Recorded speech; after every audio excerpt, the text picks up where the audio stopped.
بخاری اور دیگر کتب حدیث کا نام لے کر ایک روایت کا سہارا لے کر مرزے نے یہ وسوسہ اور شبہ ڈالا ہے کہ پاؤں پر مسح بھی درست ہے، جبکہ اسی بخاری کے اندر بہت ساری احادیث میں پاؤں کے دھونے کا واضح طور پر تذکرہ موجود ہے۔ ان احادیث کے نمبرز آپ سکرین پر دیکھ رہے ہیں۔ اسی طرح تمام کتب حدیث میں پاؤں کے دھونے پر دلالت کرنے والی واضح احادیث بے شمار موجود ہیں، لیکن اس کے باوجود ایک مبہم حدیث کا سہارا لے کر مرزے نے یہ وسوسہ ڈالا ہے کہ پاؤں پر مسح بھی درست ہے۔ پہلے آپ مرزے کی گفتگو سن لیں۔ اور دوسرا یہ ہو سکتا ہے کہ آپ ایسی جگہ پہ بیٹھے ہوئے ہیں جہاں پہ آپ کے پاؤں کے اوپر مٹی نہیں لگی اور وضو آپ کا ٹوٹ گیا، ایک دفعہ آپ نے کیا تھا، اس کے بعد پھر صرف پاؤں پہ مسح بھی کر لیں دھوئے بغیر تو جائز ہے۔ اس کے اوپر میری ویڈیو ریکارڈ ہے، مولا علی نے صحیح بخاری میں موجود ہے، اور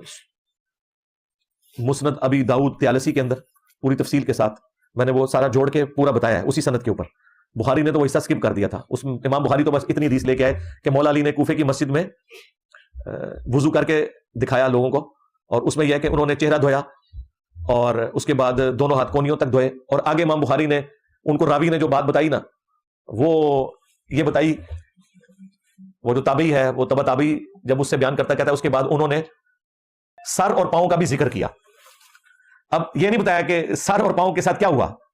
لیکن یہی حدیث جب 100% اسی سند کے ساتھ مسند ابی داؤد طیالسی میں ہے تو اس میں ہے کہ سر اور پاؤں کا مسح کیا۔ مرزے کی بات کا حاصل یہ ہے کہ بخاری 5616 نمبر روایت میں سر اور مسح کے متعلق ایک مبہم بات ہے، وضاحت نہیں ہے کہ مسح ہے یا دھونا ہے۔ البتہ یہی روایت اسی سند کے ساتھ مسند طیالسی میں 141 نمبر میں موجود ہے، جس میں پاؤں پر مسح کی صراحت ہے۔ یہ ہے مرزے کی بات کا خلاصہ، جیسے مرزا ثابت کرنا چاہتا ہے کہ پاؤں پر مسح بھی جائز ہے، اور مسند طیالسی میں پاؤں کے ساتھ مسح کا لفظ واقعتاً موجود ہے، لیکن مرزے نے یہاں دجل کیا ہے، دھوکہ دیا ہے۔ وہ اس طرح کہ مسند ابی داؤد طیالسی کے اندر یہ روایت جس میں پاؤں کے ساتھ مسح کا ذکر ہے، اسی روایت کے آخر میں سیدنا علی رضی اللہ تعالیٰ عنہ کا ارشاد واضح طور پر موجود ہے، ھذا وضوء من لم یحدث،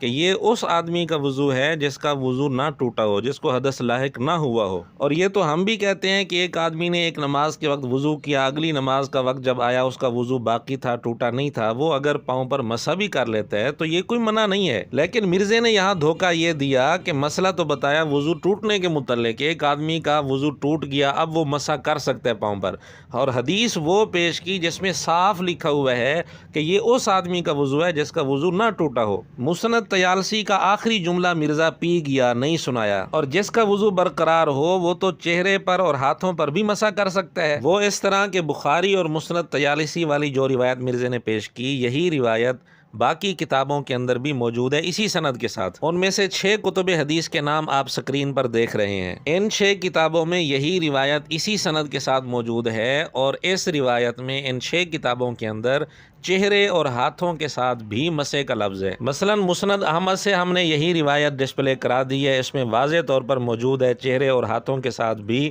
مسح کا لفظ۔ اب اگر اس روایت کو وضو ٹوٹنے والے مسئلے کے ساتھ جوڑنا ہے تو پھر اس سے تو یہ بھی ثابت ہو جائے گا کہ ایسی صورت میں چہرے اور ہاتھوں پر بھی مسح جائز ہے، پھر تو مرزا اپنی ہی پیش کی ہوئی روایت سے برے طریقے سے پھنس جائے گا، کیونکہ مرزے نے اس روایت سے جو مفہوم نکالا ہے اس سے تو پھر یہی ثابت ہوگا کہ چہرے اور ہاتھوں پر بھی مسح کر سکتے ہیں۔ تو مرزا اور اس کے شاگردوں کو چاہیے کہ اس کی ترغیب دینا بھی شروع کر دیں کہ چہرے اور ہاتھوں پر بھی مسح جائز ہے، جبکہ حقیقت یہ ہے کہ مسند طیالسی، مسند احمد اور دیگر کتب کے اندر اسی روایت کے آخر میں جو جملہ لکھا ہوا ہے یہ خود دلیل ہے اس بات کی کہ یہ اس صورت میں ہے جب وضو نہ ٹوٹا ہو، وضو باقی ہو۔ تو اس روایت کے آخری جملے سے بھی اس کا مفہوم واضح ہو رہا ہے، اور محدثین نے بھی اس کا مفہوم یہی لکھا ہے۔ بطور نمونہ کے امام ابن حبان اور امام بیہقی رحمۃ اللہ علیہما کی عبارات ہم آپ کے سامنے ڈسپلے کرا دیتے ہیں جو انہوں نے اسی حدیث کے ساتھ لکھی ہیں، لیکن اس سب کے باوجود مرزے نے اس کو جوڑ دیا وضو ٹوٹنے والی صورت کے ساتھ۔ مرزے نے یہ سارا دجل اس لیے کیا، دھوکہ اس لیے دیا، وسوسہ اس لیے ڈالا، اور حدیث میں تعریف اس لیے کی تاکہ اپنے ابوں یعنی رافضیوں کے موقف کو منوا سکے، اور تاکہ سادہ لو سنی نوجوانوں کے دل میں یہ بات آ جائے کہ احادیث سے رافضیوں کے موقف کی بھی تائید ہوتی ہے، حالانکہ اس روایت کا رافضیوں کے موقف کے ساتھ دور دور کا کوئی تعلق نہیں ہے۔ دعا ہے اللہ تعالیٰ اس فتنے کے شر سے سادہ سنی نوجوانوں کی حفاظت فرمائے۔